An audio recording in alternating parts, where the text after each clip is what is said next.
Alors, mesdames, messieurs, en direct en cette fin d'après-midi pour vous parler de ce plan de déconfinement qui vient tout juste d'être annoncé par le gouvernement Legault. On va parler des mesures qui vont toucher la région, mais aussi l'ensemble du Québec, puisqu'on le sait, vous êtes nombreux à vouloir voyager à travers le Québec cet été, à vouloir profiter de votre été.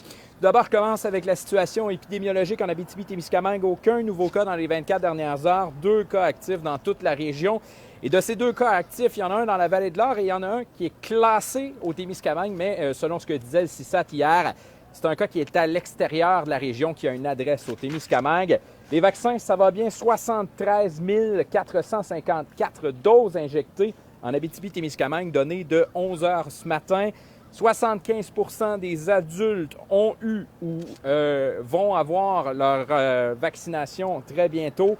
De ce que nous disait le gouvernement du Québec il y a tout juste quelques minutes dans le point de presse, on parlait d'ici le 15 juin pour l'ensemble des adultes qui veulent être vaccinés. Donc, ce 75 ou à peu près vont avoir eu leur dose d'ici le 15 juin. On se rappellera que l'objectif, lui, était fixé au 24 juin.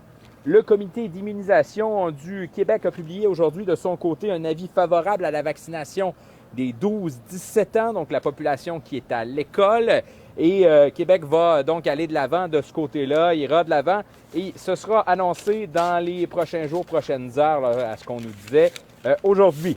On va faire le tour de ce plan de déconfinement date par date. Il y a des dates à retenir dans ce plan de déconfinement pour l'ensemble du Québec. Tout d'abord, le 28 mai.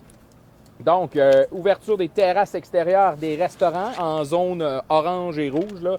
On parle de ce côté-là. En palier jaune, les occupants de 2 résidences peuvent être ensemble à la même table. Il y a déjà des terrasses ouvertes en ce moment.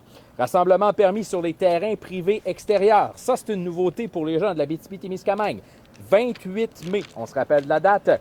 Maximum de 8 personnes provenant de résidences différentes ou les occupants de 2 résidences différentes. La distanciation physique de 2 mètres doit être respectée. Allègement des règles pour les grandes salles intérieures et les stades extérieurs ayant des places assignées à l'avance. On parle entre autres, là, Centre Bell.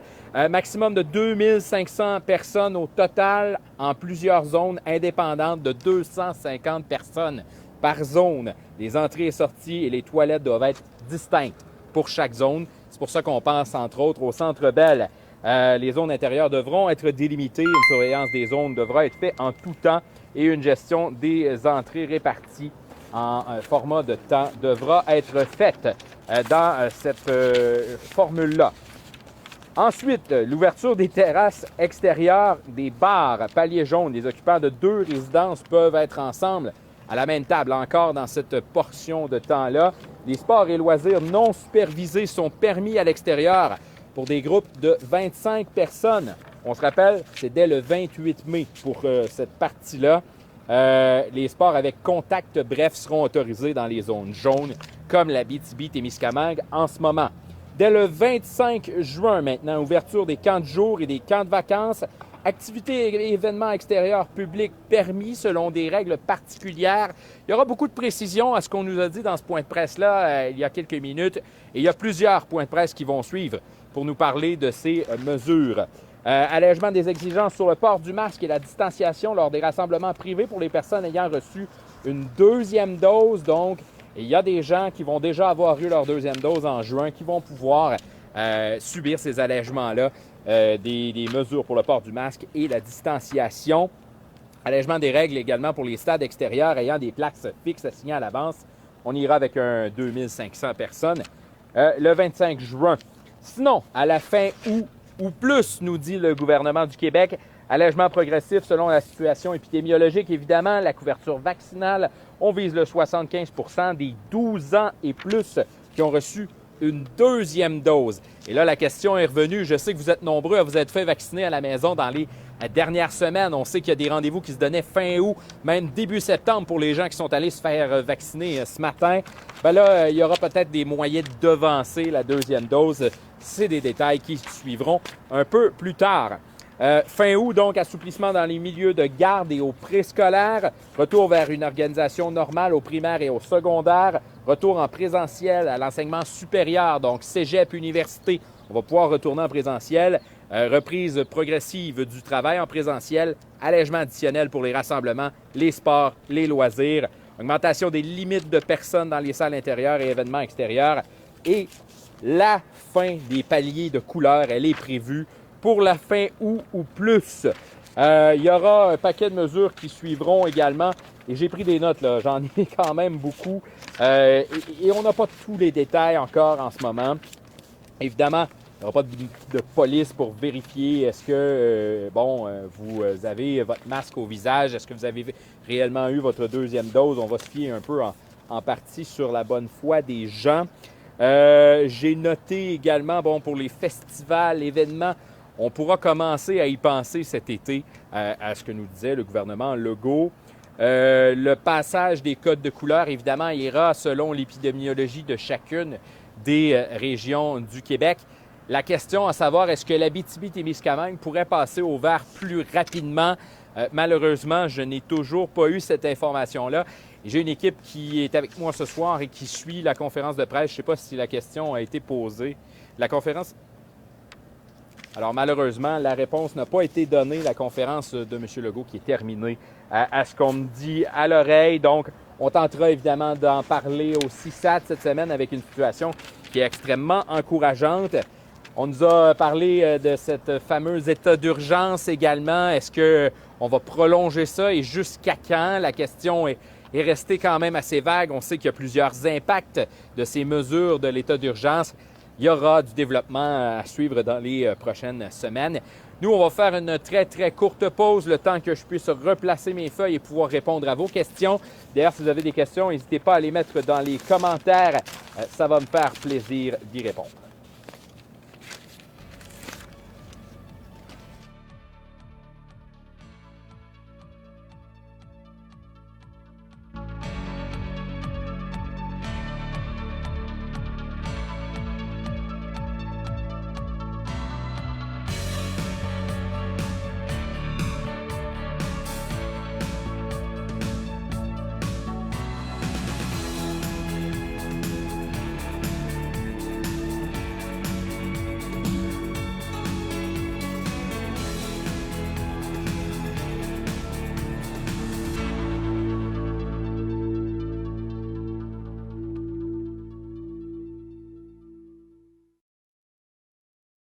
Vous possédez une entreprise, un commerce ou faites partie d'un organisme et vous souhaitez augmenter votre visibilité? Vous souhaitez faire la promotion d'un événement, d'un produit ou d'un service? Mediaté a la solution. Nous pouvons maintenant créer pour vous une capsule promotionnelle animée. Profitez de cette belle nouveauté afin de vous démarquer et capter l'attention de votre public. Contactez-nous dès aujourd'hui pour plus d'informations.